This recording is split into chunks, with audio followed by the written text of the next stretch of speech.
Hello and welcome once again to Talking Pictures Podcast. I'm your host David and joined with me as always my co-host Brian. Brian, how are you today? Is my sandwich still in your fridge?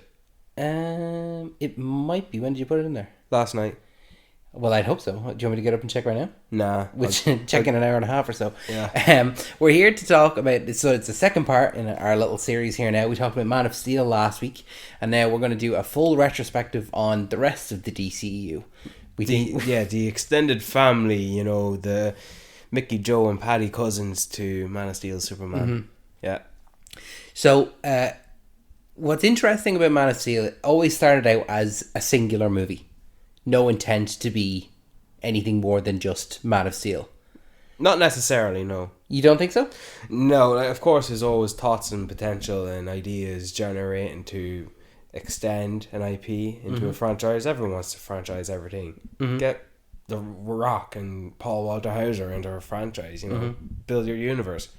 But it always was meant to start off as a movie, and well, I suppose that's why we're talking about the DCEU here, because we're going to get into why Man of Steel was not a singular movie. Mm-hmm. Oh, that's me done, yeah. Oh, sorry. Yeah. If there's any word that I can dilute the DCEU down to, it would be reactionary. I feel as though what the DCEU, the reason that it suffered so much is because they didn't have a Kevin Feige. They didn't have someone who is the equivalent of Kevin Feige over at Marvel Studios, who is the head of the studio and is planning out, okay, this is what this story is going to be, this is what this story is going to be, this is how they're going to connect, this is what way we're moving. Whereas the DCEU always just seemed to be, okay, let's make this movie, and then the movie comes out and then the reviews come out and it's like, okay, they said that they want this, let's make a movie that's like this, and just completely just reacting to whatever the negative buzz about their previous movie was.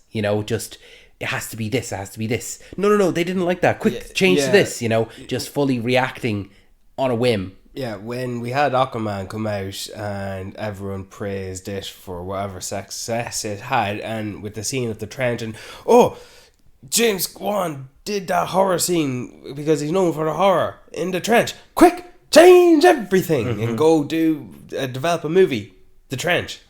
That didn't last. No. But that's an example of what I've got in my notes here. That's an example again, of the DCEU, that it's, here are our plans, and then it's like, okay, almost none of these came out. Here's what happened. They wanted to make a Superman movie.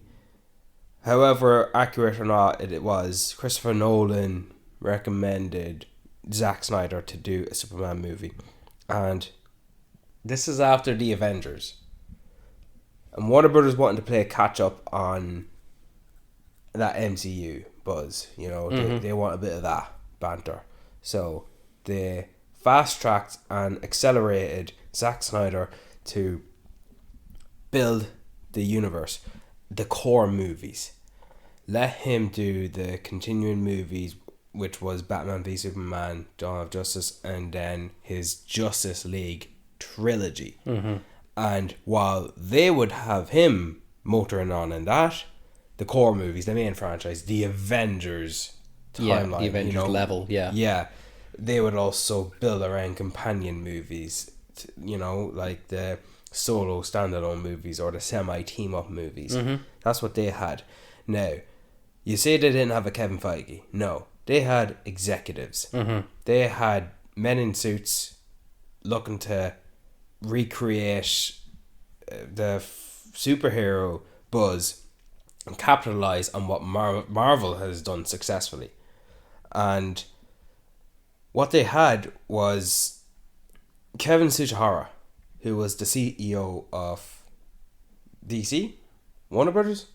I told myself to check this, but I didn't because I was tired. But Kevin Tsuchihara was the man in charge. He was the CEO. And he had Jeff Johns and John Berg, men in suits, but who are also writers. I think one of them came from comic book. Jeff Johns did, yeah. Yeah, to overlook the universe. And another lad, Toby Emmerich, was president. He was also man in suit, not a non-creative. I may appear to be jumping ahead to the Justice League, but when Zack Snyder departed that movie, in comes in Joss Whedon. Toby Emmerich wanted to get away from the dark toned DC movies. The gritty aesthetic that Zack Snyder had set up with these movies. They wanted to get away from that. The Jeff Johns and John Berg, they went to the higher ups to remove Zack Snyder because his style was not reflected to the MCU movies. And call it a win-win, an unfortunate tragedy that just worked in their favour. Zack Snyder did step away. In comes Joss Whedon, the man who's been cut out from Marvel, put to replicate the magic in the DC movie, not in his vision.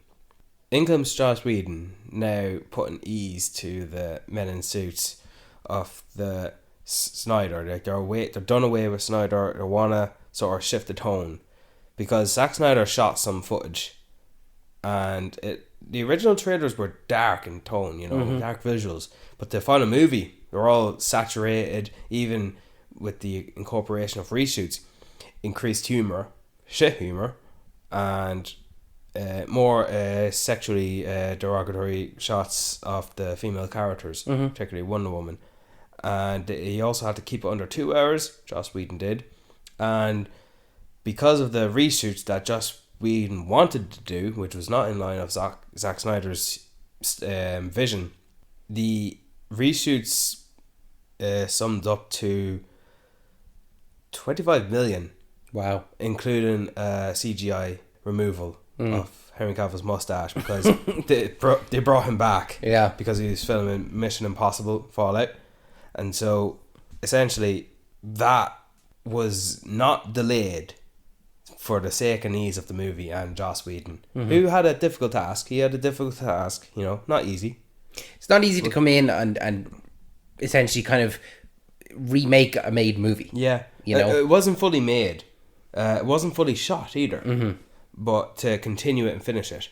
Well, he took a look at what Zack shot, and I'll keep this and I'll keep this and I'll do away with that and I'll not include this, and I'll shoot what I want to shoot, and of course we have the final product. But the reason he was not allowed to delay it, because he did go to Warner Brothers, he did go to Kevin Sujihara to delay it, because he's not going to get it done in time. The visual effects are not going to be well done. Well, AT&T and Time Warner were in the middle of a $85 billion merger. And if that merger was not closed by the end of 2017, Kevin Sujihara and Toby Emmerich would not get their bonuses, or at least they're at risk of not getting it. So they needed the movie to be done. That's in the corporate world of businesses. I don't know how the release of this movie affects their bonuses, but it's just part of the details of the agreement. And in summary, if it was released in 2018, they risk not getting their bonuses, because with the merger, they're soon to depart Warner Brothers. I get you, yeah. So, you've seen Succession, right? Yeah. Yeah, something like that. So, the Justice League was released. That kind of gives, I guess, a brief kind of, look behind the scenes, that when we're talking about these movies, that there is a lot moving, there's a lot going on behind the scenes of why they are the way that they are. Yeah. And while some of the movies are good, some of the movies are very passable, some of the movies are bad, it is very much like behind the scenes. Why are these decisions being made? And unfortunately, it's because there is not a creative at the head of it, and it's men in suits that want their bonuses. Yeah. There was one man who was conceived to be the man, the Kevin Feige of DC, and that was Walter Hamada. He was brought in, and he was to essentially overlook the universe as a producer. Still the wrong thing though, because essentially all the DC movies were produced as individual movies, not under the studio banner of DC. Do you know what I mean? It's like every movie you have, you might have one producer overlooking everything, but you have other producers who are the main ones in the day-to-day operations, functioning the storyline. Mm-hmm. There's no one Kevin Feige, even though they might have put in, Walter Hamada's name in passing. But then Kevin Tsujihara, the CEO, resigned as CEO because there's an issue with a young female actress. So, Oh, okay. Yeah. So he got Me Too'd. he got Me Too'd. He was one of them lads, Good. Well, and I'm glad that he is gone. He was kicked off, because that's not excusable. So I'm glad. If the reason why these movies are bad is because he is gone, even though he wasn't doing good in the first place, I'm glad that they're bad then. I'm glad he got his comeuppance. He was replaced by a woman as CEO. Even better. But her name was Anne Sarnoff. And so she was in charge of Toby Emmerich and Walter Hamada. But the direction and vision of the DCU, and this is in the midst of, I believe, 2019. So that was that Birds of Prey? Birds of Prey was early 2020. Yeah, so this is essentially after Aquaman. Mm-hmm. Now, Walter Hamada didn't have... Aquaman being the $1 billion maker success that it was, Walter Hamada did not have anything to do with that. Mm-hmm. So, as we can see, we're still a few years or still a few movies from James Gunn and Peter Safran taking over, mm-hmm. when they established a studio titled DC, mm-hmm. like Marvel has a studio for them, mm-hmm. to properly function as a thing. This is just what we're focusing on. It's like Star Wars movies are made without the banner of Lucasfilm. Yeah. Do you know what I mean? Mm-hmm. It's like they're individually, independently produced mm-hmm. under, Warner Brothers as a studio. But because of the merger, Discovery bought the Time Warner, and so in comes David Zaslav to essentially tidy things up. Mm-hmm. And David Zaslav essentially politely shows Anne Sarnoff the door, mm-hmm. and shows Toby Emmerich the door. He let Walter Hamada finish out his contract, and Walter Hamada was thrown the idea of maybe leading the division of the DC universe, but ultimately no. Mm-hmm. And apparently he's of an old Hollywood, because Ray Fisher said that Walter Hamada threw Joss Whedon under the bus on his inappropriate nature and his attitude on set by saving Jeff Johns and John Berg, because they enabled Joss Whedon to be the man he was on set. Mm-hmm. So essentially in the end of it all the dirty rotten scoundrels, all the greedy individuals, all the negative nature of all these men gone. Mm-hmm. And so with the release of Black Adam and that little short stint of Dwayne "The Rock" Johnson making attempts to spearhead his own vision with DC, that was put to rest finally, mm-hmm. with the hiring of James Gunn and Peter Safran. Mm-hmm.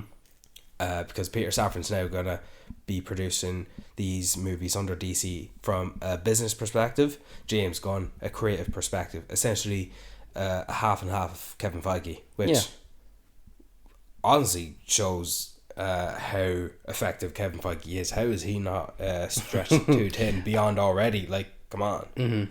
But essentially, that's the behind the scenes gist of a quick timeline of the movies behind them. Mm-hmm. How we got a Birds of Prey movie in the middle of these core and solo movies. How we got all of a sudden a Suicide Squad movie. That's because James Gunn was offered whatever he wanted. Mm-hmm. Like, he was offered Superman.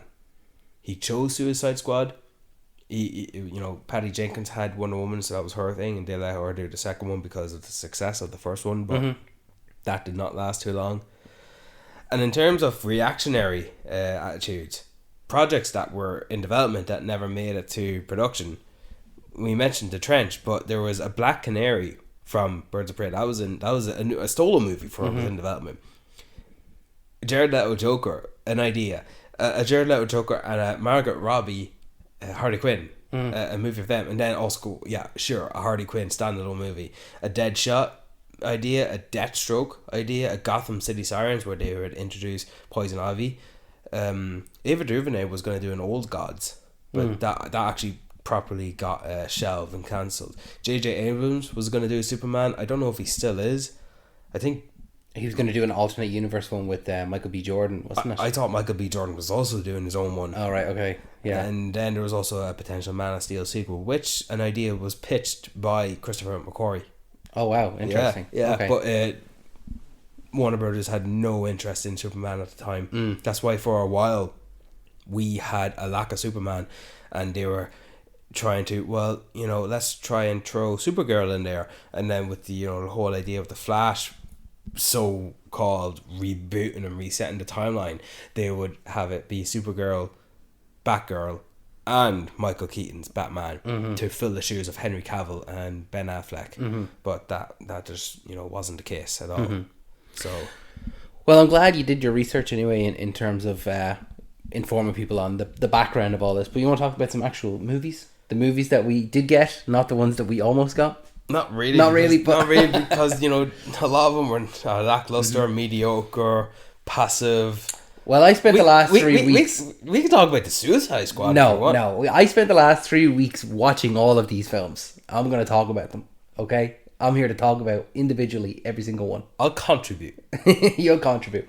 So, after Man of Steel, which we discussed last week, make sure to check that episode if you didn't listen to it. Doug. We come to Batman vs Superman. So they immediately jump right in. We had our Superman. Okay, let's get our Batman, and they pit them against each other. Now, I will give them this. It was great to see. It's great to see Batman and Superman on screen together. This was the first time we'd seen that in live action. Yeah, that's true. Yeah. So it's supposed to be a potential 2 billion maker.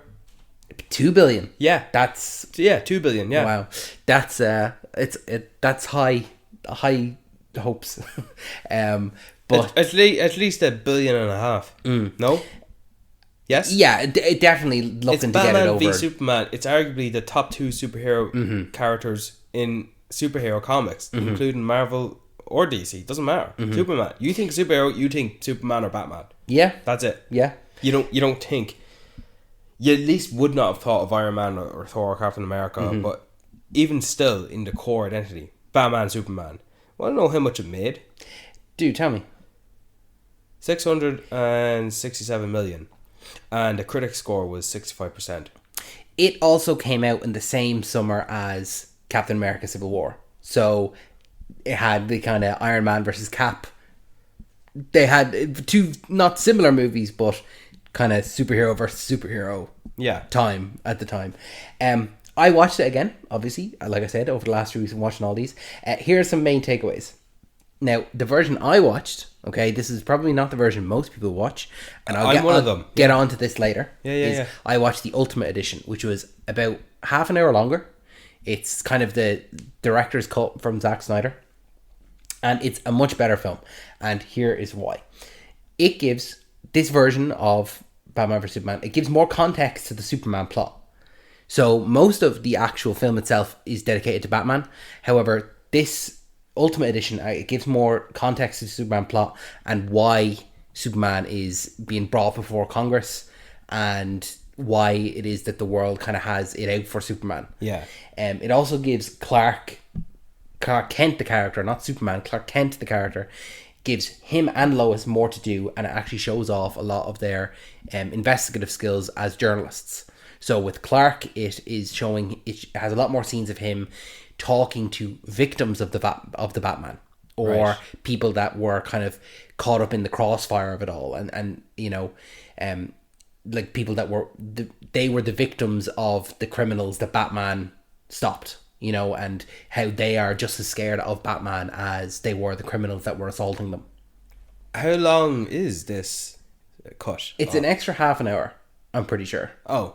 Like, here's me thinking, geez, am I going to get an entirely different movie here or something? No, it just adds a few extra scenes. Like, the scenes that appear in both aren't even stretched out. It's not like he's adding more to scenes that already exist. It's putting in scenes that were taken out. Yeah. And so it adds more to the plot. It also then adds more to Lois as she's investigating the bullet, and kind of she is playing more into the plot of Superman rather than just being the damsel in distress and being thrown off a building and Superman has to come in and save her. It actually gives her more to do. So I have to give it that. The problems that I have with it now are that while the film has a lot of cool moments, that's all they are. They're just cool moments. I think that they are trailer shots. They're trailer shots, and they're moments for us to go, wow, look at that. But that's all it is. It doesn't further the plot. It doesn't, it's not like an extended sequence or anything like that. And I mean this in the context of just the regular movie as well. Two things. Give me an example of what you're specifically talking about, and do you compare that to action scenes and battle sequences in any Michael Bay directed Transformers movie? Because it's all action, no drama. It's just visual noise. That's a good question. Because I do love my Transformers action with all them explosions, but there's no meat to it. There's no dire consequences of ruin. It's just feeding the machine. I'm the machine. When I talk about cool moments, I mean kind of specifically like there's a scene, I don't know, it's hard to tell which version it's in, if it's the theatrical cut or the Ultimate Edition, but there's scenes where you get to see... Could it not, if it's in the Ultimate, was it not... I just don't know if what I'm talking about now when I say these cool moments, if they are specifically added in moments, if they're not in the original, because I've seen the original once in cinema, and every time I've watched it since, I've watched the Ultimate Edition, so I'm just not sure exactly what's not in this. Should that make a difference then? If it's in one, or if it was originally in the theatrical, or if it's actually in the Ultimate, should that make a difference? Should it not still justify... I just mean in this now, just when I refer to a scene, I don't know if you've seen it or not, because you haven't seen the Ultimate Edition. I'm going to watch it. Yeah. Just don't tell me. There's scenes like where the kryptonite is stolen from Lex. Yeah. And you get to see Batman on a security camera, like coming down and like kind of doing like takedowns from like the Arkham series. Yeah. That's a cool moment. But yeah, and I know that's not in the theatrical. Yeah. Lex Luthor comes in and it's gone. And that's it. And he's laxy-daisy about it. That's a cool moment, but you see that and you kind of go, I would have loved to see that from the perspective of that night and not through a security cam footage, you know? Oh, right. Then there's these scenes with Superman when he's like doing the good deeds around the world. Yeah. All cool moments, but all kind of trailer shots. Yeah. Yeah. I remember them in the trailer. The Day of the Dead culture with all the face paint. Yeah. All touching him when he's carrying a big ship, when he's coming down on top of with the flooding and stuff like that. That's in the theatrical. Yeah. No, I just meant when I said that, I just meant like I'm going to reference things, but I don't know if you've seen them or not. So and then scenes like the Batman warehouse scene, cool moment. Apparently a well loved moment. Probably the diamond in the rush. Like as great as I'm hearing, like I acknowledge it's a good scene, but I prefer many other MCU battle sequences other than the Batman warehouse scene. But once again, great moment, but we don't see anything further from that. That's the only time we get that, you know? It's like, this is what you've been waiting for, but you only get it once. Yeah, we're not going to see any more of this kind of a Batman throughout this film, you know? It also then does too much in terms of setting up the future rather than letting it be its own film.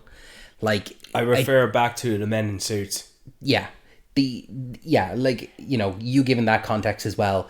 There's some of my notes here that probably we can refer back to that, like, this is an executive decision, because I didn't know about all that when I was writing my notes. But just bear in mind, Zack Snyder was, at the time, informed to spearhead the Justice League trilogy. But and this Batman v Superman does not include as a Justice League trilogy. Remember they released a list of titles. Oh, I remember very well. Did you see the Boys episode recently where it's just a rip on... I did, yeah. So it's cinematic universes, Just list all these titles and subtitles under the superhero name, you know. Some of them we've gotten, others we didn't get. We didn't get a Cyborg. We didn't get a Justice League Part 1 or 2. No. You know? We're supposed to get 2 and 3 as well. Yeah.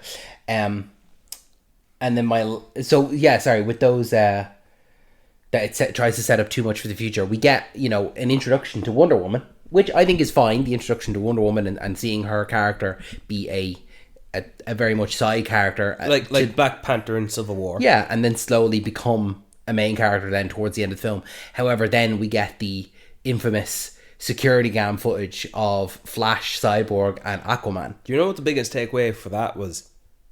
The Wonder Woman music.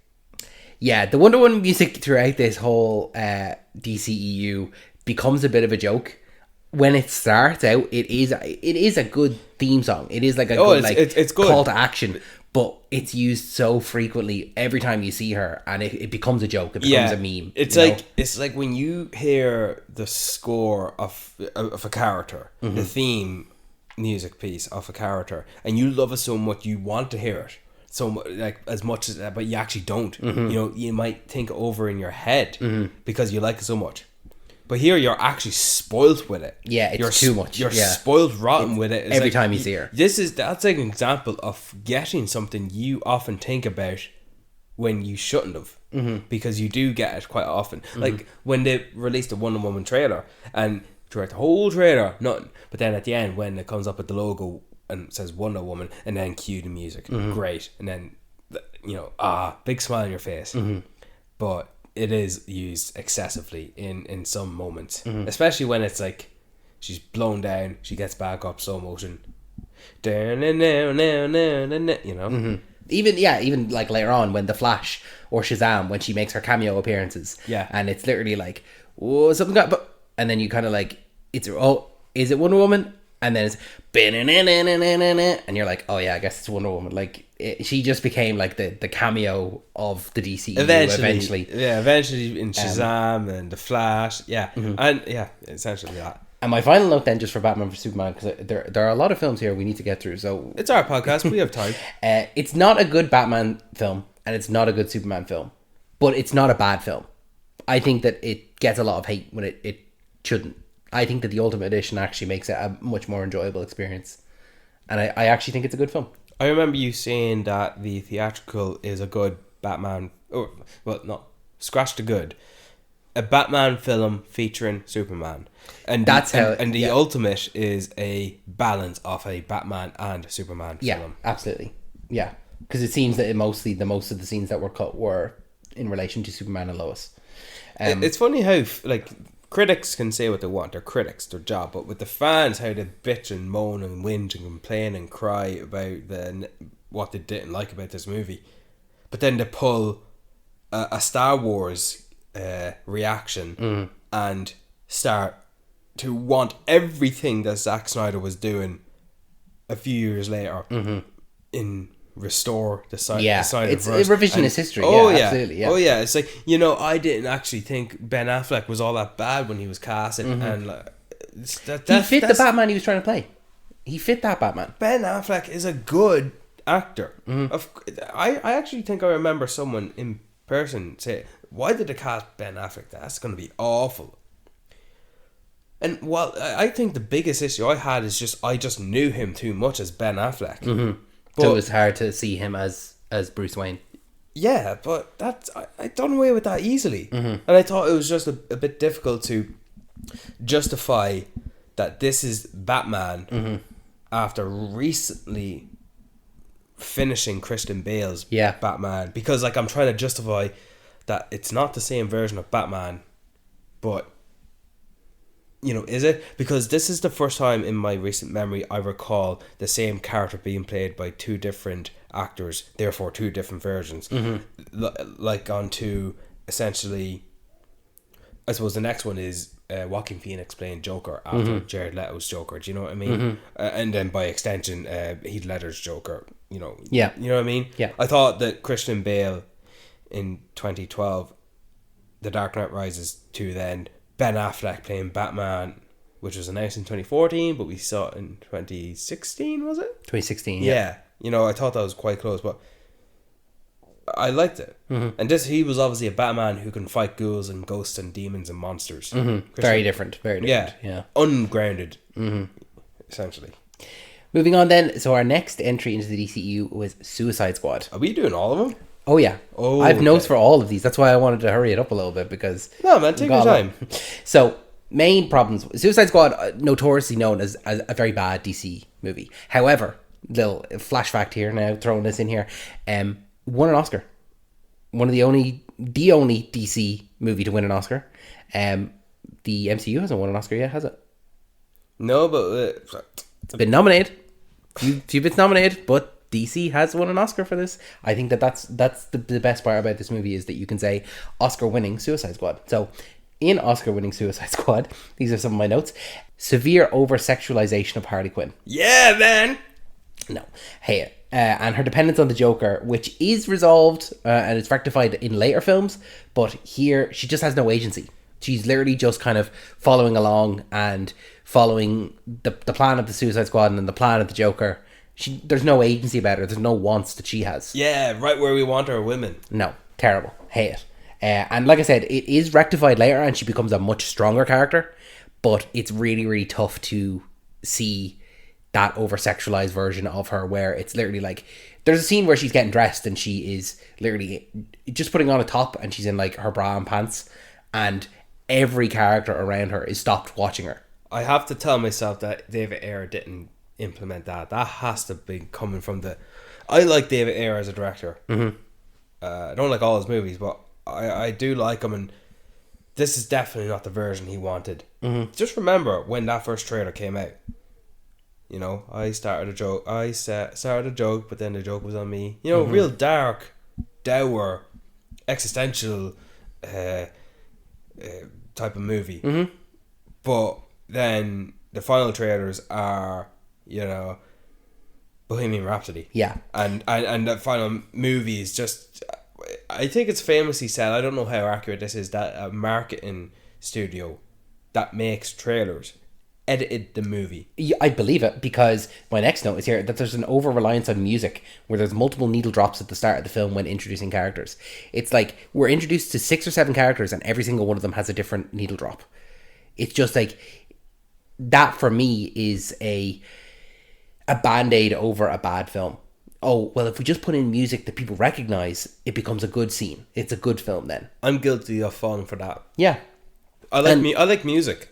That's what they're trying to get you. You know, you like music, you know this song, it's recognizable. So as soon as the song goes, you know, you tap your foot a little bit and you're like, oh, I'm enjoying the scene. No, you're enjoying the song. You're not enjoying the scene. You know, it's a sugar pill and you're eating it up. And maybe that's a nitpick, but that's a problem. I like chocolate. And then my last note then on Suicide Squad is that it also has some cool moments, but once again, they're just cool moments. There's no extendedness to it. There's nothing more substance. It's like a little bite of a chocolate. No, man, that fire guy sacrificed himself. No, it's not. That's not even a cool moment. That's when I talk about the cool moments, I'm talking very specifically about the when Batman appears and he takes down both Deadshot and then he takes down the Joker on the car, and then he goes in and saves Harley Quinn. Punches her in the face. Punches her in the face then eventually. Yeah. But that's a cool moment. A judge will let him get away with that. Yeah. It's a cool moment because we're seeing Batman versus the Joker. We're seeing Batman versus Harley Quinn. This is the first interpretation of Harley Quinn we've seen in live action. Yes. So it's great to see this cool moment. But then that's it. That's, you know, there's nothing more to that. There's nothing more. Now, in that scenario, what more would you want? I don't know. Definitely not. I don't know what more I'd want. However, once again, it's just a cool moment. The other one that stands out for me is when Captain Boomerang, we find a little bit about his backstory, and he's apprehended by the Flash. That's a cool moment when the Flash comes in. However, it's just that. It's literally just Ezra Miller standing in a hallway with the suit on. We don't see any real showing off of powers or a rivalry between the two. Another fact here, this is the only time that the Flash faces off any of his rogue gallery. Yeah, because Captain Boomerang is a rogue gallery. He is a Flash villain. I think he was originally teased to be in the Flash movie. Probably. I'm sure he was. Wouldn't that have been, a good thing to have? Like, a familiar face, a familiar actor, a familiar character. Yeah, absolutely. That would have... Connected... we'll get to the Flash movie. Yeah, okay? Tied in everything. Yeah. But it's... Suicide Squad is tough. It's a tough watch, I'll be honest with you. It was tough to watch. Again, even knowing that it's bad. And the main contrast between it and the Suicide Squad is you kind of nearly just don't care about the characters. Like... No, man, you won. Cara Delevingne. Cara Delevingne. Doing that dance. Doing the dance, moving around, the sky beam in the sky, and you're just like... Yeah, gotta have a sky beam. Yeah. The plot is just a little bit convoluted as well, where it's just like, I'm putting the team together, and she puts the team together, and then the plot kicks in afterwards, and then the team is deployed, whereas in the Suicide Squad, they put the team together for this mission. Do you know what I mean? Like, yeah. It's just a little bit incoherent. It's doesn't the movie or even the trailers have a line? What if Superman opened up the roof of the White House and just took the president? Mm-hmm. How could we stop him? Well, let's go get this girl with a bat and this man who can shoot guns and a guy who can throw a boomerang. Mm-hmm. And not to mention, Superman at this point dead. Yeah, he's supposed to be dead. And, no, he is dead. Oh yeah, he is dead. Yeah, he is dead. And Batman is recruiting. Essentially, he's getting information from Waller and having her shut down the Suicide Squad. Okay, yeah, props for them for having those scenes with Ben Affleck there. Mm-hmm. Props for having a setup for a future movie to come. Mm-hmm. But two things. One, I love my ragtag ensemble band of misfits. Yeah. Mm-hmm. I love those. So this movie counts. But I will identify that when I am filling in the fantasies of what could have been and what should have been, like, how great would some dialogue from Killer Croc would have been to sell his story?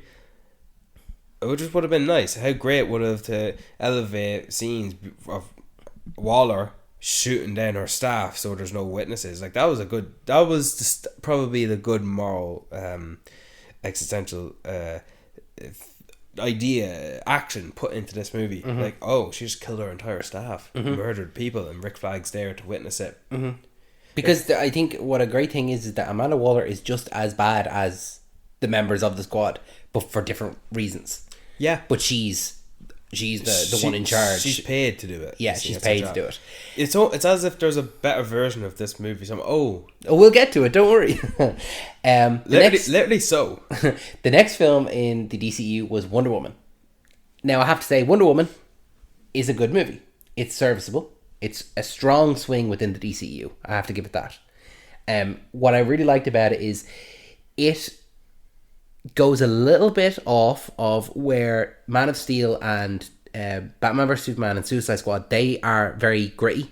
They're very dark and have a certain tone. Mm-hmm. Wonder Woman steps away from that, but I think for good reason, because it is a period piece. I think it has a bit of a mix of both. It does. It has the grittiness of the obviously being within World War One. Yeah. However, when we start off on Themyscira, it doesn't have that. Yeah, that's supposed to be heaven or something. Exactly. Like that, but what I liked about it was that Themyscira felt like a real location within the world. It didn't feel like they were just on green screens or anything like that. It felt like we are actually on an island here, and there is some kind of a culture and some kind of a. This has existed before the camera started rolling. That kind of way? Yeah. Thanks, Spidey Jenkins. It's a great fish out of water story, and what I really like about it is that it's a strong female lead amongst a cast of men, and she is the fish out of water. Yeah. Even though that movie it's guided by Chris Pine, because Chris Pine is no doubt the better actor, and he provides a strength as the male lead or the second lead, helping Gal Gadot pull off the acting chops as Wonder Woman, because this is the first standalone movie we're getting, and these are actors playing these characters that Zack Snyder casted. Yeah. It's not. Patty Jenkins didn't go out to cast Wonder Woman, and the executives, the men in suits, the greeds, they didn't force, someone that they like, like Wonder Woman has to be hot because she has to be hot. Simple Yeah. as, yeah. Yeah, no, you're right, though. I think Chris Pine does definitely do a lot for leading the movie. leading our main character as well in this world that she's unfamiliar with. Especially his death scene. Yeah, his sacrifice is very, very emotional. It's very powerful because what he says to Diana when she can't hear him, and we as the audience can't hear him, and he goes off and pulls a Steve Rogers and just dies, and I actually feel the loss of him for Diana because of the journey they've been on together, and now she's lost him. And she's still she's still a fish out of water. It's like you be invited to a new world, and your date is killed, and you're still stuck there. And you have to lead your own way. Now, see, the thing with that is, oh, by the way, that entire third act with Ares, studio interference. Yeah. Men in suits wanted we need a CGI villain fight, a CGI fight, final boss. Yeah, we need that. Patty Jenkins didn't want to include Ares. She wanted Danny Houston to be the final villain, the final confrontation, and she got that. But then they also do this as well. Well, Brian, I'm glad that you mentioned that, because here's my next note, and I swear I didn't know that. I didn't know that was the case. Okay. Here's my next note. I would have liked the message more if Ares was not present and the war was 100% man-made, and Wonder Woman loses her faith in humanity, which is what causes her 100-year absence from man-made conflicts. Oh yeah, because when at the end of that movie, the Germans and the Nazis are just befriending the American soldiers or the American squad, I just thought, don't you just have another war from the same country? So the fact that you said there, studio interference, it's likely that probably what I wanted there was what it was. That it is a man-made war, and it's not this mythical god of Ares coming down and inciting this war. Obviously, he's the god of war, so it makes sense. I'm being sarcastic, by the way. I like David Twellis. He's always my Remus Lupin, but he's not Ares. No, I think it would have been. It's a shame that the executives got involved there, because how good would it have been to see a third act, the final act there, and it not be a big boss battle. That she beats the bad guy, and oh look, this is still going on. She has a bit of a moral quandary, and it affects her, and that then kind of that leads into the 100-year absence until we see her again in Batman vs Superman. No, can't have that. It can't. No, it has to be that she's sad about the fella that she's known for a week dying. I think that lovely blue eyes. Yeah, and then just my final note then, sorry, about Wonder Woman before we move on, is Dr. Poison, who is the female antagonist. She's the one that's creating these gases. These gases that can go through the gas masks. She's a little bit underdeveloped, and she falls into the trope of having a scar, and that makes her evil. That is a trope that needs to be moved away from, of having some kind of deformity or a scar, or it's normally kind of like a scar over an eye or some kind of facial deformity. I think she was deformed from one of her own gases. Yeah. And so she has a mask on, and that she looks evil because of that. Yeah, appearances contribute intrigue. Yeah, I am intrigued in that character because you've presented her to me as a villain, and she stands out because of said appearance. But you didn't really do anything beyond that. Like Darth Vader, have this man dress in an entirely dark suit and helmet and play dark music and do with him what you will. But I suppose they progressed him as a villain onwards. As a I don't know why I just said this, but I don't think Darth Vader is one of the best villains ever. Why? Why are you jumping into Star Wars now when we're doing DCEU? Because I just got segued for a second. But That's a conversation for another time. Okay. Darth Vader is a great villain, but like visually and action sequence wise. But where's the elevation? I'm sorry. I just went into another universe there. Let me come back. Continue, please. Continue. So moving on, then we had Justice League. Now, Justice League. This is the Joss Whedon version of Justice League, and I, for the benefit of our viewers, watched Justice League and then Zack Snyder's Justice League back to back. So I kind of watched nearly almost the same movie twice for this. Now, that being said, they're very, very different movies. Yeah. One's bright, one's dark. Yeah, I'm going to discuss both of them kind of together because I don't want to drag it on too long. I think that the main problem with both of these films, with Justice League and Zack Snyder's Justice League, is that it's very anti-viewer. It's anti-consumer. It's anti-average person. And what I mean by that is that you can watch the Justice League version, which is a 2-hour version, and it's a bad movie. But if you want to watch a good movie, you have to watch a 4-hour version. The average person's not going to sit down and watch that. Yeah. It's only the dedicated fans. It's only people that are seeking out the Zack Snyder's version to watch it. Now, if DC were to put that on Max or whatever it is as a 6-part miniseries, maybe you'll get people to watch that because it is broken up into chapters. Well, it is a 4-part thing. I think it was both and. They have it as a movie and they have it as chapters. I think they have it as such because Zack did do that. He put the chapters in there. So, but I just don't think that it's viewer friendly for the average person. No, it is definitely Zack Snyder doing whatever the hell he wants because he said he didn't take money for it. Even though he had Toby Emmerich breathing down his neck still. Zack Snyder said, I'm going to not only finish this movie as I previously envisioned, I am going to add whatever I feel like I want to add in now because it's beyond 3 hours. It's 4 hours. 4 hours. So as a result, when people said release the Snyder Cut, they meant obviously they meant release the movie, right? But there was no movie. It was incomplete. It was unfinished. There was a cut. There was many cuts. He had many cuts. He said that. And yes, he was being coy and teasing the fans and encouraging and enabling the fans to hashtag release the Snyder Cut. There was a cut. Yes, there was a cut of a movie. Unfinished, though. It was not a movie. It was not complete, and he needed money to complete it.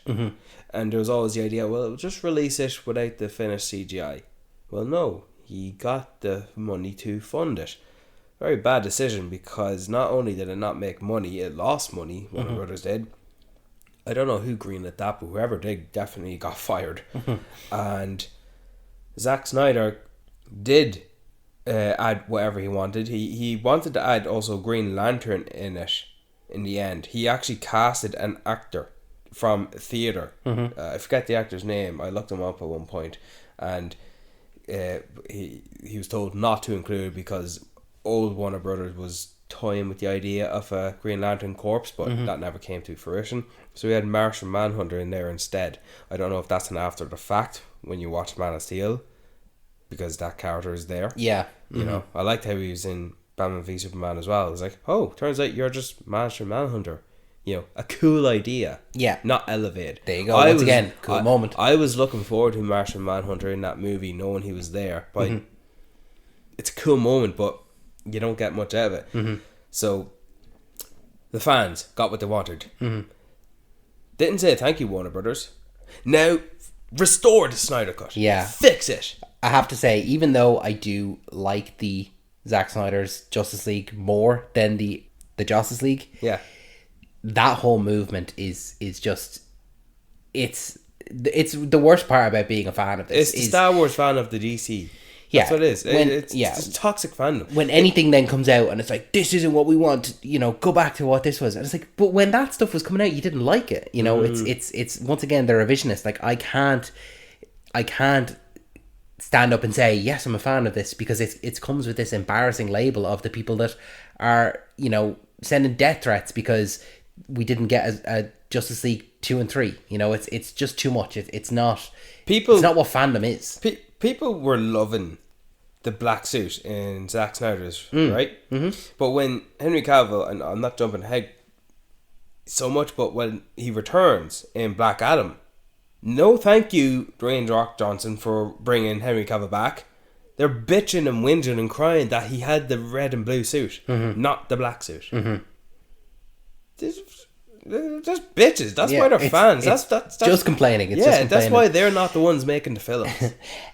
So then some other points then just I have about these two films, the Justice League and the Zack Snyder's Justice League.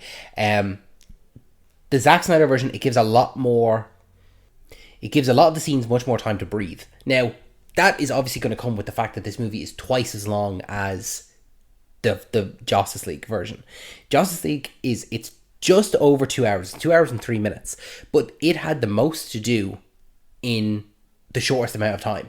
It has to introduce Flash, Cyborg, and Aquaman, and then also it has to introduce those three characters, and then also introduce the villain, set up the plot for the movie, and can tell a complete story. So, do you know what movie did that? Guardians of the Galaxy. Yeah. I see where you're coming from, because these characters are supposed to lead their own movies. But I still don't think that's a hugely valid reason for... No, I disagree with you. Do you? Yeah, because of the fact that... You want to fight me on it then? They are all individual characters who at some point we're going to get all of their own standalone movies. Okay. That these are the iconic characters. The Guardians of the Galaxy are a team. Mm-hmm. Could you see just a Gamora film? Okay. Yeah. Well, okay. With Avengers, the Avengers also individual characters, almost all of which have their own series or movie or trilogy in some aspects, but then they have the Avengers that they come together. So I think with Guardians of the Galaxy, just with that example, is a tough one because they're a team of characters, and they have yet to get their own solo movies, whereas the Justice League characters are, they are the tent poles of the DC universe. I'll agree with you with that instant, but just because they have a history of being an intellectual property from the comics, they're essentially setting up expectations. Were the characters good in the Justice League, and where they were? No, sorry, I'm agreeing with your point, yes. Were the characters good as characters in the movie, as if you didn't have a history knowledge of the comics, and were the characters in Guardians better? I agree with your points there. Now, yeah, I agree with that. This is why we're friends. Yeah. We can see each other's arguments and acknowledge and see each other's points. Because, yes, I don't expect a Groot movie. But Groot is a better character than Cyborg in the Justice League. Yeah. So. But yeah, no, that is a good point. Do the characters within Justice League have fulfilling arcs? No. Do they have that in Zack Snyder's Justice League? Yeah. Absolutely. I think that the Cyborg arc is probably it is the best arc. It went from the shit to the best. Yeah, exactly. Completely different. They are completely different characters, even though it's essentially the same scenes, but just with more added on. I literally have in my notes here, it gives characters like Cyborg and Steppenwolf, who is the main villain, and actual arcs, and the motivations that it gives to Steppenwolf, it makes you actually care about him as a villain, because in the Justice League version, he's just CGI bad guy. He's just CGI bad guy, whereas in Zack Snyder's version, he is a bad guy who has he's been thrown away, or he's been banished. He's outcast from his own world, and he's trying to get back in the good graces of this other guy, Darkseid, who is not present at all within the Justice League version, but he's trying to get on the good side of Darkseid, and to go home again, and then through the actions of this, he not only is getting the mother boxes, but he also finds this anti-life equation, and that kind of brings Darkseid into the fold, and then Darkseid is also a bad guy within the film, not to the extent of Steppenwolf, but it gives more of a motivation, and it fleshes out the characters more. Now that's obviously easy to say because it's a 4-hour movie. You know, I have to give that caveat. I have to, say all these things with an asterisk because, yeah, it's easy to have character arcs and breathe them out when you have 2 movies to do it. 4 hours, the Justice League version is 2 hours. These are 2 movies then, essentially, the length of it. But then isn't that another reason why everyone loves The Last of Us so much, and how maybe it would not have been as good because if it was a movie? Yeah. Oh, yeah, no, absolutely. Like certain things. So you put an asterisk on that. I'm just saying you're being a bit too harsh on it because it's good. It's this good only because it has the advantage of having the time. When I say it with the asterisk, I mean it in defense of Justice League. That I'm sorry, you're defending that movie? I think that it deserves to be defended where it deserves to be. It should be defended where it deserves to be. It's easy to say that characters are much more fleshed out and have arcs when you have twice the length. Sorry, he's making sex sells by showing misogynistic shots of Wonder Woman, and he's bloated the budget with 25 million when he didn't need to do that. He did not need to bring Henry Cavill back. No, but what I mean is that I'm defending it in the aspects it deserves to be defended in. I'm not saying that as a whole it should be defended. Right. I'm saying that it should be defended in certain aspects. I'm just joshing you. I'm just joshing you. Do you get that pun? I get it. You're jossing me. You're just jossing me. It suffers, then both versions, I think, suffer from just certain scenes. Like we're going from essentially the Wonder Woman movie into Justice League, but yet at the start of the movie we're kind of reintroduced to Wonder Woman when that could be dedicated to someone else like the Flash. Especially because the scene in the bank, it is a scene that heavily relies on super speed. Yeah, in that scene, I definitely question what exactly are the powers and abilities of Wonder Woman. I don't know. Mm-hmm. Like, if a bullet hits off her skin, does that actually? No, I think it's just her bracers are. Yeah, but if one of the bullets actually shot her in like the shoulder, would that bullet go through her? Yeah. Oh, it wouldn't bounce off her. It's just the bracers that are bulletproof. So it definitely does not make sense. Yeah. So I think that scene would actually serve better if it was a Flash scene.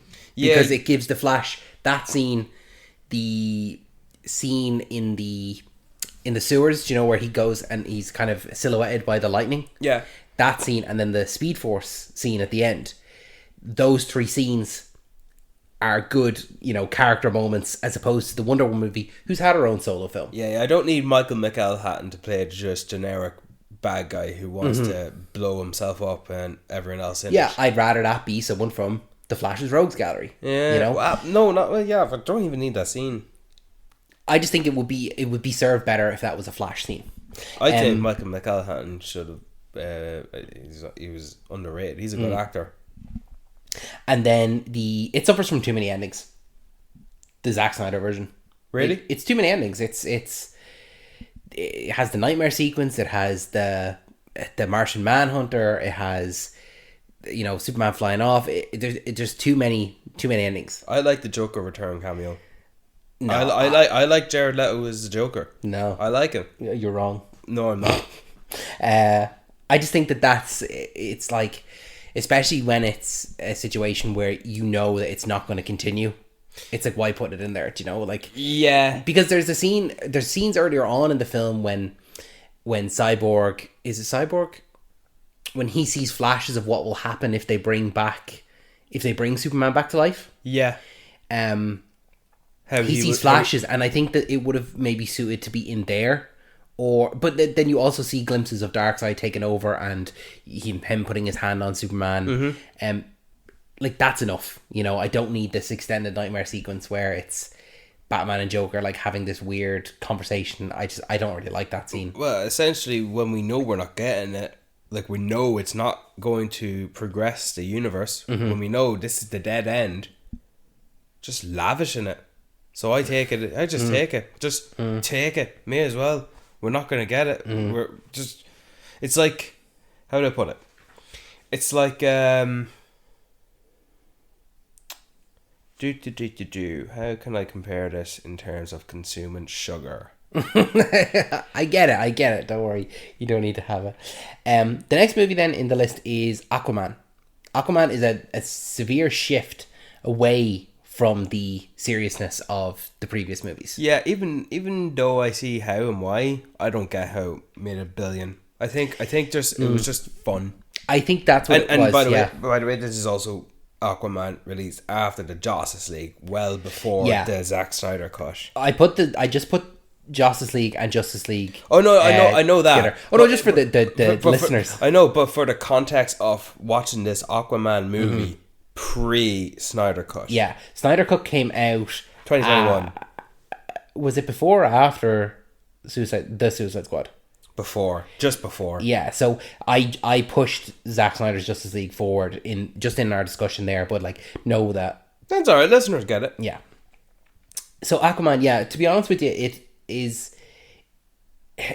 just that it's the move away from the gritty darkness of what was the DCEU into this more vibrant and fun version that I think once again, like we said earlier, is that once that came in and it makes the $1 billion reactionary. Oh, this is what people want. They want the fun and the colourfulness and the humour and stuff like that rather than octopuses playing drums and sharks with lasers on them. Yeah, how do we recreate this in all of our movies, that aren't set underwater? I don't really have many notes on Aquaman, to be honest with you. Like you, it's surprising that it made $1 billion. But I think that the most interesting thing of note is just to compare how the characters speak underwater compared to Zack Snyder's Justice League and Justice League, because once again, like how you said there with Wonder Woman that she was cast within Batman vs Superman and then Patty Jenkins has to take on those characters. Zack Snyder had initially had Aquaman underwater and those conversation scenes, they like make this small bubble of air under the water and they have conversations there, but then once it comes to Aquaman, they just speak underwater. There's no need for those scenes. Like, it's just interesting to have like the two directors have completely different takes on this world that's supposed to take place. You know? Well, there's no Kevin Feige there. Walter Hamada was, I mentioned him earlier, he was put in there to start overseeing some things, but not really. That was in post-production of Aquaman. So after Aquaman, it was Shazam then next, wasn't it? Shazam it takes the Aquaman, like we said there, the shift away from the dark, it takes that in a serious tone. Entering a DCU now where we're lacking a noticeable absence of Henry Cavill as Superman and Ben Affleck as Batman, especially with that cameo at the end, a faceless, a Henry Cavill-less Superman. Yeah. That, as much as we might have liked the movie Shazam, especially the trailer, when I saw the trailer Shazam, I got Deadpool vibes. Yeah, that's fair. I get that. But I saw the movie, I just I didn't think it was all that great. And I think it's one of the ones that was serviceable. I liked it a lot more the first time I watched it. I like the idea of it a whole lot. I would love to see James Gunn take this on. The idea that this kid turns into a superhero and he's still a kid. Well, like you said there, the idea of it, I think my main issue is the difference between Asher Angel and Zachary Levi. And it's too big of a difference. And what I mean by that is Asher Angel is too good compared to Zachary Levi. What do you mean? Asher Angel acts up to act a little bit older, whereas Zachary Levi acts down. He acts childish, but he acts younger than Asher Angel. Asher Angel is 14, 15. When it's Zachary Levi, it feels like a 9 or 10-year-old. He just completely, the personalities are not the same. Yeah, you're right. Even though it's supposed to be the same character. You're right, yeah. In two different stages. But I suppose that I acknowledge that, I agree with that. It's true. I knew that from actually seeing the movie and listening to the reviews. It's like they're not the same person. All the more reason why I would love to see James Gunn take it on. I think when we do get Shazam in James Gunn's DCU, when we're in 35. I hope the kid who is casted as Shazam is like a 9-year-old. Exactly my point. You took it out. A 9 to 10-year-old. It's such a strange criticism to have, where I say Asher Angel is too good. He is too good of an actor to be playing this. It should just be a younger person. I think I don't know what you mean by too good though. Do you mean, when you say too good, do you mean too adult? Yeah, he's playing. He has the most emotional scene in the film when he confronts his mom, but then Zachary Levi comes in and it's very much just he's then playing too young. You know, he's not matching where Asher Angel is. You know. Do you know what's funny as well? Is that the characters Billy and Freddy, is that the main actors playing them is a vice versa. The Freddy character is always going to be played by the kid, and the Billy character is always played by the adult. It's just kind of funny that, you know. I just think it's funny, especially in the sequel. And I know you're going to get to that, but essentially, Zachary Levi is more ever present in the sequel than Asher Angel, but the rest of the kids are still the main representations of the characters, but not the superhero ones. You know. And then my last point about Shazam is, and I feel so strongly about this. This is my strongest take within the DCEU. The DC logo in universe is the laziest way of connecting the universe that I've ever seen. I hate it so much. What's this?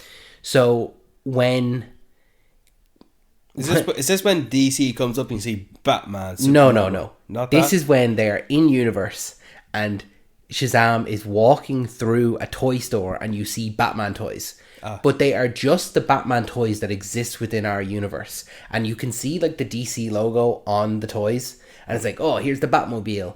And you see like, oh, a Superman plushie or an Aquaman plushie. And I'm like, but that doesn't make sense within the universe, because the Batman is a vigilante who doesn't have the, you know, these Batmobile and these kids stuff, you know. He is a wanted vigilante within the universe.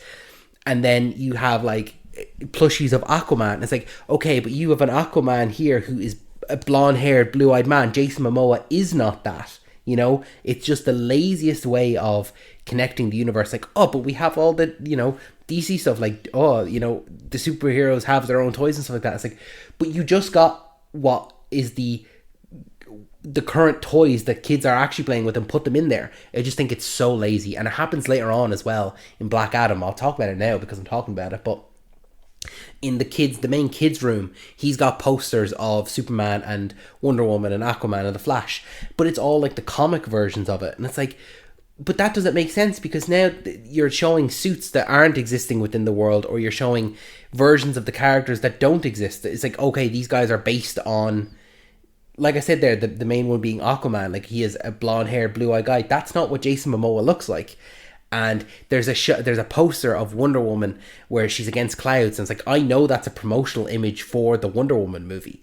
It's just so lazy that's like, okay, let's just get some DC stuff and put it in here. It's like, this it is just so lazy. I hate it so much. Every time I see it, I know you're waiting to talk here, I just hate it so much. I think you should just walk it off. I hate it. I honestly don't. It's so lazy. It's just a gag. It's just an Easter egg. It's not even an Easter egg. It's laziness. Our universe is connected. It's like, it's not. I don't think it's anything to be taken serious. Well, I take it very seriously.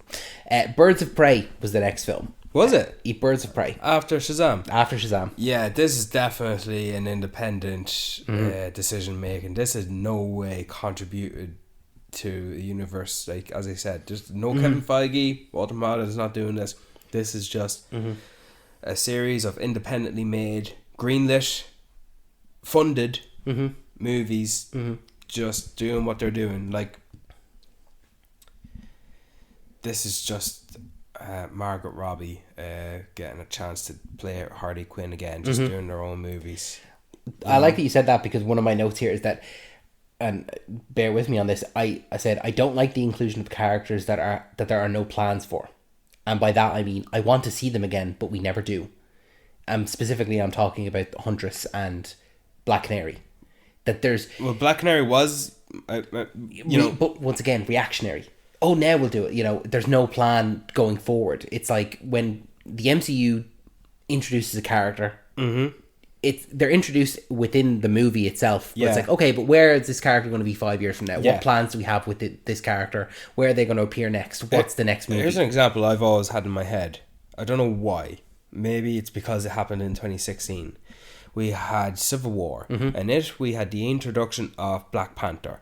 And we had a solo movie of Doctor Strange in the same year. We had the introduction of two characters, one in a team-up movie, one as a solo movie. I just thought that stuck with me. I'm not even talking about Spider-Man because that was, I suppose, a constructed reaction because that was a deal. That was never... I remember a time... looking forward to 2017 and Spider-Man Homecoming not being on the slate. Same thing with Ant-Man and the Wasp.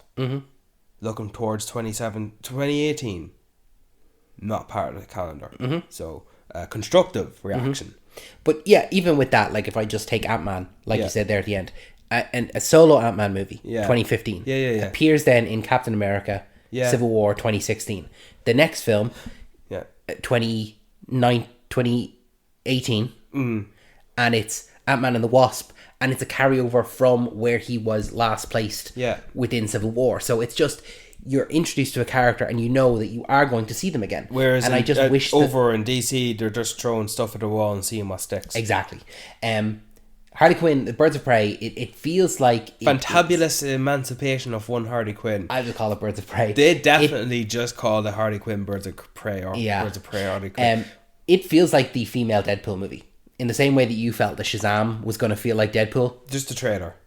Well, just a trailer. I felt like this was the female Deadpool equivalent within the DCEU in terms of the way that the story was told. That it would go ahead and then we'd cut back, we'd go back and forth. Kind of a jumping timeline.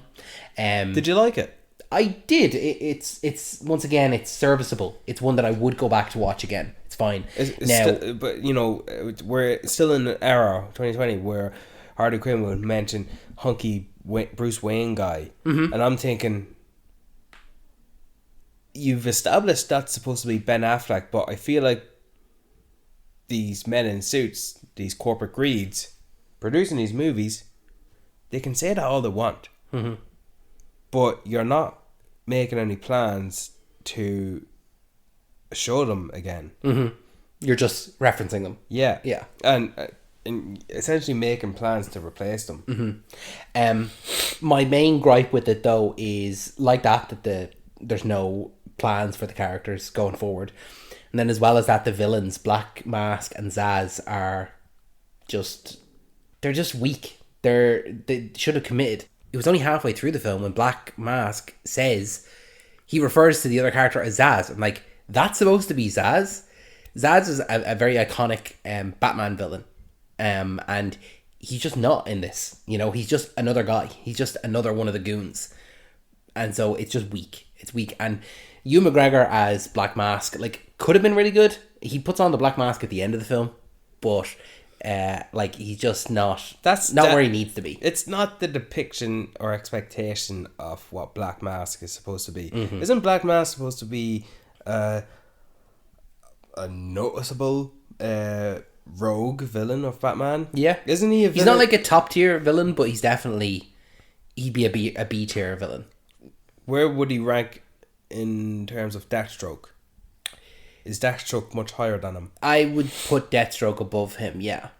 But Black Mask he wouldn't be far off of, you'd see a villain you'd see a film where it's the Penguin versus Black Mask. Yeah. That kind of way, they're kind of more mob boss kind of villains as opposed to Deathstroke, who's an assassin, you know what I mean? Yeah, no, I'm just thinking in terms of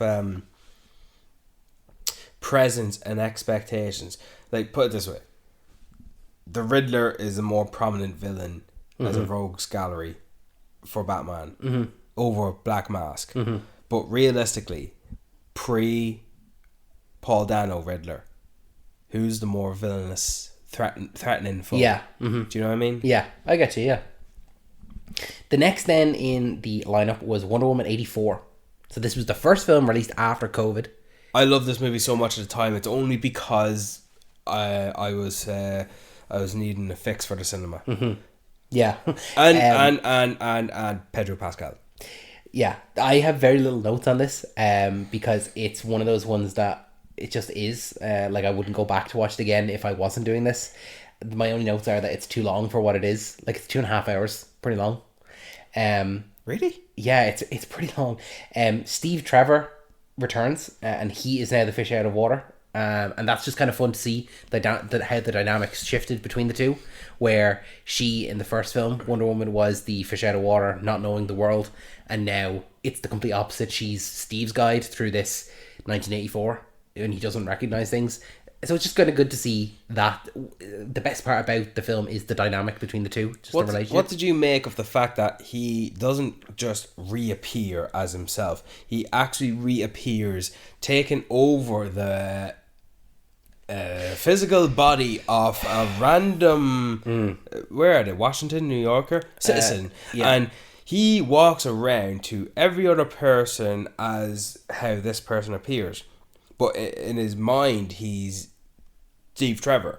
He'll look in the mirror, he looks like not Steve Trevor. He appears to Wonder Woman, to Diana, and he's not Steve Trevor, but he says, look closely, feel me, have a little think, and through the use of camera positioning and composition, it's revealed to us that it's Steve Trevor, and then we see him as Steve Trevor then going for the rest of the movie. Yeah. And I'm thinking, so does Tigress, Lioness, Cheetah, and Pedro Pascal just perceive him as that guy? They do, yeah. They do. What I would say is, but even though Pedro Pascal calls him Steve Trevor, yeah. What I would say about that is that the less said about it, the better. It's one of those things that just kind of come and gone. Because when you think about it, like with any of these things, if you really think about it, they have sex together, and she has sex with this guy, and he is unwilling. He's she sexually assaults him. Yeah, because it's Steve Trevor has taken over his body. Yeah, but once again, it's the less said about it, the better. The scene at the end where he reappears to Diana, and oh look, he's the almost Steve Trevor. I would have liked it because that scene. Then where they separate, they walk away. But if she had asked him out for a coffee, he's a good guy too, because they think they say that a little bit earlier on in the film. It's like they talk about him as the person. Yeah. But I'm just conscious of time, Brian, and I know that you would love to talk about James Gunn's Suicide Squad, and luckily that's next on our list. Would you like to talk a little bit about that? I just want to talk a little bit quickly about it. Yeah. Suicide Squad is the entryway for James Gunn to be the Kevin Feige point one of leading DC, because James Gunn was fired from Guardians 3 because of some tweets he posted 10 years ago. People got their knickers in a twist. Okay. I'm sure they were bad and inappropriate at the time. It cost him his job. And not only did it backfire on Disney, because no other director, including Taika Waititi, was going to take over Guardians, and the entire cast it backfired so much. They actually reached out to James Gunn again and asked him, would you come back? He says, sure, yeah. I have to be 2 years' time because I'm literally just signed the Suicide Squad the day before. And Warner Brothers, every studio lined up to give James Gunn whatever the hell he wanted, and he went with Warner Brothers, and you want to do a Superman movie, you can do a Superman. This is how much they were, unplanned. This is how much they did not have any desires to continue Henry Cavill as Superman, or Superman in that general sense, is that they were throwing him everything he wanted, bar Wonder Woman, because Patty Jenkins was just in the midst of that. So he took a look. he thought Suicide Squad. He watched the movie, phoned Warner Brothers, whoever was the guy, Hamada probably, or Emmerich, and said, how much do I have to keep of this? And they said, we would like you to keep Harley Quinn, but you don't need to keep anything if you don't want to. Even at that, like, he doesn't even have to include her. No. You know, that doesn't mean that he's to kill her off or anything like that. It's just don't have to include her. because she's away on her birds of prey. And he only brought back 4 characters, actors. He brought back Amanda Waller, Harley Quinn, Rick Flag, and Captain Boomerang. Just those 4 characters. And I remember Jaya Courtney, who plays Captain Boomerang, doing an interview talking about how great the script was, and it's just the guy knows what he's doing. He's just a genius, and he's killed in the opening scene.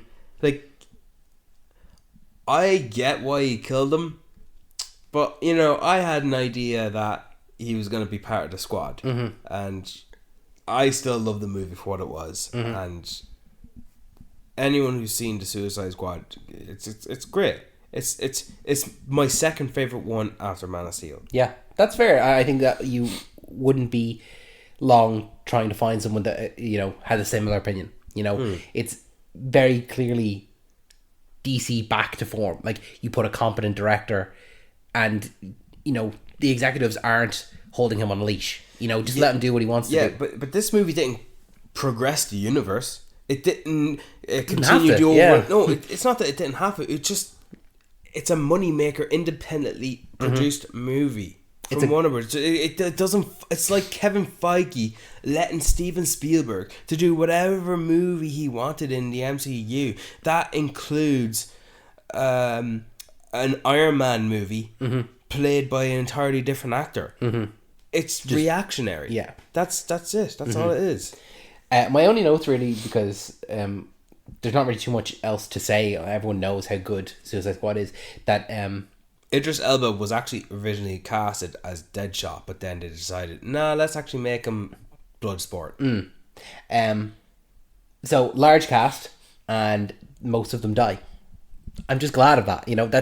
That's kind of what you go in expecting. Like, if we go into Suicide Squad, the fire guy died. The fire guy died, and Slipknot died. Oh no, Slipknot. Now, if you are unaware of who Slipknot was, he is a character who did not get an introduction. He just appeared. He appeared in a car, and it was just like, oh yeah, this is Slipknot, by the way. And then they immediately get to the city, and he dies. He's like, I'm just proving to you guys that if you mess up, yous are gone. It's like, oh yeah, okay, you killed a character who we didn't know or care about. Awesome, that was great. And then he looked like Steven Seagal, so I care about him. Yeah, and then Diablo died at the end. Whereas in this, the fire guy. Oh yeah. Whereas in this, we're introduced to the Suicide Squad, and almost all of them die except for Harley Quinn.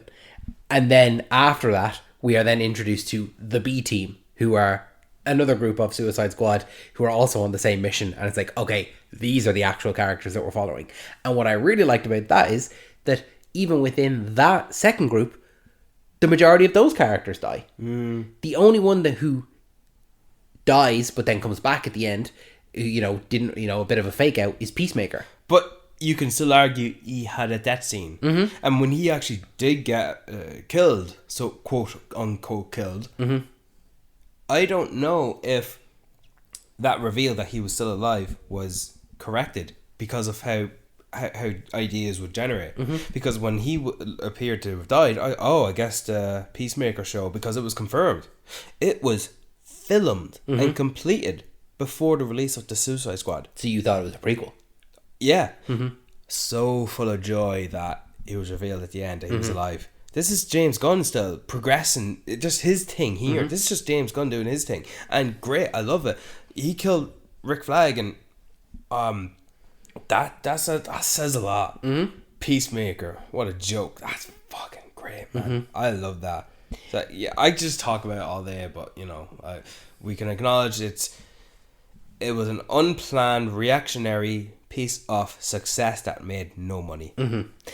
It's got a large cast that I feel are distinct from each other and just all different characters, which is great. The only one that you can make the argument for is Peacemaker and Bloodsport, but that's a joke within the film itself. That Yeah. like, he does exactly what I does. It's like, but I do it better. You know, that's the only them two, like, they need to be there. Like, they make the movie, and then you can make the argument with Rick Flag as well.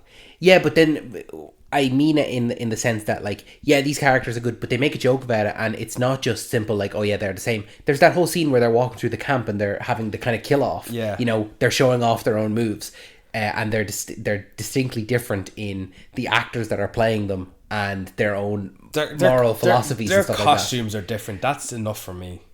and then as well as that, the actual characters that are there throughout, we care about. So when they do die, it actually affects you. Like, I genuinely, it's quite upsetting when Polka Dot Man dies towards the end. He killed him because he didn't kill King Shark. Yeah, King Shark is... And King Shark almost had a death scene. Like, when you're watching that sequence, after that beauty moment where he's having fun with his new friends, and they start to chew on him, and then the building collapses, and everyone grabs onto something so they don't fall, but not Nanaue, King Shark. He falls, and when you're watching that, how heartbreaking was that? But then he actually gets up and he starts ripping people to shreds. I was just thinking back with the marketing of that trailers and the sequences. So King Shark ripping a guy in half, and the lightning strike, and then just eating a guy. And Ratcatcher too. Listen, we could talk about every character because they're all great. That's the thing, is every character is great. Even with Harley Quinn, I feel like there's such a stark difference between her in this film and in the original Suicide Squad. She just has so much more agency. The problems I had with her in the first film, completely gone with this. Yeah, it's just a better version of the movie. Way better. Black Adam is the next one. Do you want to move on? I'm going to very, very, very, very, very quickly go through these. Look, I watched Black Adam and I was thankful for him bringing us Superman. But I realised that he was actually here's this other guy trying to spearhead his direction of what DC should be, and making Black Adam be the arch enemy to Superman, but cut out Shazam in its entirety. I argue if he would have arched himself up against Shazam, it would have propelled Black Adam. And this is my first point. I hate anti-hero stories for villains. I hate it so much. Just let the villains be villains. And I would have just rather to see Black Adam against... Let's do a Shazam movie. Shazam and Superman versus Black Adam. Let's see that kind of a movie. So you don't like Venom? Venom is a different case because he actually, within the comics, is the Lethal Protector, and he is a... But if you said to me, would you rather Venom or would you rather see Venom fight Spider-Man? I would rather see Venom fight Spider-Man. Sorry, you're gonna get Kraven the Hunter, anti-heroes, anti-villain. Language, David. Children. Black Adam also does another thing where it introduces the JSA, the Justice Society of America. Yeah, but the dollar store Justice League. Yeah, and what it does terribly is the fact that they introduce a team half the size of the Suicide Squad, and they make me care less. The characters are just not interesting. The only one that was kind of cool was Dr. Fate, and that's just because he's kind of like a Doctor Strange. He's Irish, so not even that. I couldn't care less if he was Irish. It's just because he's like a kind of a Doctor Strange esque character who can manipulate everything around him, and cool visuals and stuff like that. That's the only real cool thing. And then I have to give it props for just giving me one more scene with Henry Cavill as Superman. That's the only props I can give it, really. Amanda Waller was in it as well. I mean, yeah, that's that's a fact that was what happened. Just picking and choosing your shoestrings. The last four movies then are interesting because another flash fact then about this is that these four movies all released within 2023. This is the most films that released for DC in any given year. and it was After James Gunn made his announcement, yeah. and essentially was hired along with Peter Safran. So these are 4 movies that we know, Are for lack of a better term, end of the road. don't matter. You know? Okay. Well, I think it was a mixture of knowing this is where it's going to end, knowing that the last few movies have been slightly mediocre, and the contribution of mediocre Marvel movies, it made superhero movies. I used to call it fatigue, but I now call it mediocre fatigue. Like, Yeah, you're over the mediocrity. You want good, elevated stories. I want good story. I don't want dumb, dull shite. And I just think that because all of them flopped, David. Blue Beetle, Shazam 2, Aquaman 2, and The Flash, they all flopped because as a result of studio reacting and their interference and their greed. It just failed entirely. And this is now the phase because James Gunn's moved in and Warner Brothers Discovery has taken over. And Sarnoff is gone, Tommy Emmerich is gone, Walter Hamada will be leaving. And because Henry Cavill says, I am back as Superman. And then not long later, he put it out that I've been told in person, they brought him in to Warner Bros. To tell him that we're going to move in a different direction with Superman. And so that was it. And so the DCU was concluded. And we got the release of Shazam 2, didn't like it. And then David Zaslav shelved Batgirl. And that was supposed to have Michael Keaton's Batman and Brendan Fraser's Firefly, which I was more curious to see that over Michael Keaton. But they say it was so bad it was just unwatchable, and I believe them. And I wouldn't want to watch it. It would just tarnish their reputation even more so. Why watch a bad movie if it's just going to be so bad? And I'll let you make your point in a minute but about that. But, you know, and then with the whole idea I mentioned with the black suit not appearing in the cameo and then how essentially the Flash was supposed to reset the universe, but it's not. It's just a thing they said.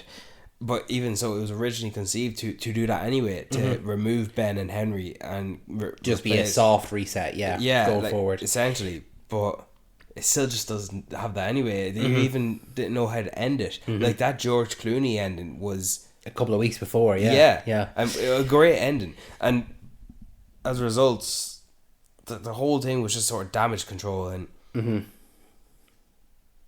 before Blue Beetle was released, we were informed that David Corenswet was cast as the new Superman. So it's just kind of funny how that all sets in. So it was never intended to end DCEU with Aquaman as the movie and Aquaman as the final scene. This was a universe that never should have been made. With the last 4 now, obviously we didn't go into them because plug. We did full episodes on them. The podcast had started when those 4 movies came out. So if you want our in-depth thoughts on those films, you should go back and listen to those episodes. I actually listened to them myself because, like I said, I watched all these movies. I watched from Man of Steel up until Aquaman over 3 weeks. As I finished those movies, I actually listened to our thoughts to see if my thoughts still lined up with how I felt a year ago. Do tell, David, do they? They line up, except for one film, and that is The Flash. Right. Having rewatched The Flash, The Flash is a piece of shit. It's awful. I hate it. I will never watch it again. It is a bad movie. And when I listen to that, any positive things that I gave to it, it doesn't deserve it. It's a bad movie. It looks bad. This is really, really negative, and I know that, and I'm sorry to be coming off as so negative, but it's a bad movie, and it looks bad, and I'm glad that we are moving away from the universe that exists in. Suck it. I know, I hate it.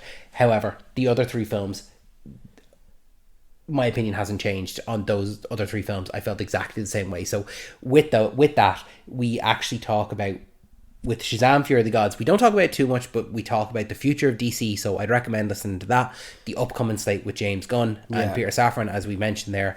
The Flash, the Blue Beetle. I fully stand by everything we said in that. It is a good film. However, it does have its problems, but it's still a good film. And Aquaman, it's just boring. It's the worst thing that you can say about a film is that it's, well, other than The Flash, that is a piece of shit. Aquaman, it's just a bit boring. And I can understand why. Like, it's interesting because it was once again reactionary, where Aquaman made $1 billion and it was greenlit straight away. But it's like, it's striking while the iron is ice cold. 2018 to 2023, 5 years later. Like, and also, once again, a film plagued with reshoots and We're supposed to have Ben Affleck Batman. Not coming. It's just not coming quick enough. Not when it needed to be. So that kind of, I guess, wraps up our DCEU retrospective. It was a tough 3 weeks. I'm going to be honest with you. It was tough watching these movies again, and I really, honestly, don't think I'll rewatch a lot of them ever again. I would rewatch some of them, like Man of Steel, Batman vs Superman, Wonder Woman, Justice League, Suicide Squad, maybe Birds of Prey, maybe Shazam, but a lot of them I wouldn't watch again unless I was forced to. I still like Jared Leto's Joker. I think you're crazy. We want to thank you for making it all the way through this episode. It was a tough 3 weeks of me watching these movies, so I'm glad that if you got to listen to it all in an hour 40, just slightly less than what Justice League takes to watch, then we were informative for you. But I think it was fun to go back and rewatch all of these in the context of it's over now. It's no longer a continuing thing like the MCU, where that is still going. Now it is very clearly bookended. Man of Steel to Aquaman the Last Kingdom. It's interesting to just know that you can watch these 16 movies and these are a universe in itself. What's your favourite second movie? Because I know Man of Steel was your favourite. What's your second favourite? I'd go, top three would be Man of Steel, Zack Snyder's Justice League, the Suicide Squad. Right. What about you? Probably the same. It's Flip, Batman v Superman and Justice League. So, Suicide Squad. Mm-hmm. And what is your favourite casting?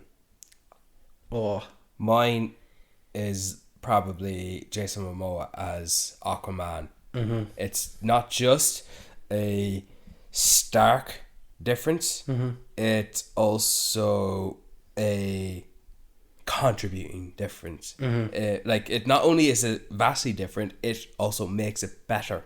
Mm-hmm. Because it still fits with him. I would say my favourite is probably Henry Cavill's Superman. Mm-hmm. And I'd say my most disappointing, because I wanted to see more of it, J.K. Simmons as Commissioner Gordon. He was supposed to be in Batgirl as well. Yeah, that's why he's my most disappointing, is just, once again, like I said with Birds of Prey, introducing characters and not seeing them again. So, but anyway, listen, we're wrapping up. Thank you so much for listening to this episode. Make sure you check out new episodes every single Wednesday, as well as bonus episodes every other weekend. All our links to all our socials are down in the description down below. If you have any suggestions, make sure to send them in to talkingpicturespodcast1@gmail.com, and we'll consider those for bonus episodes. Brian, thanks for joining me. Listener, thanks for listening. Any final words? Pat yourself in the back, David. You deserve it. Pat. Have a break. Have a Kit Kat. Thanks, Brian.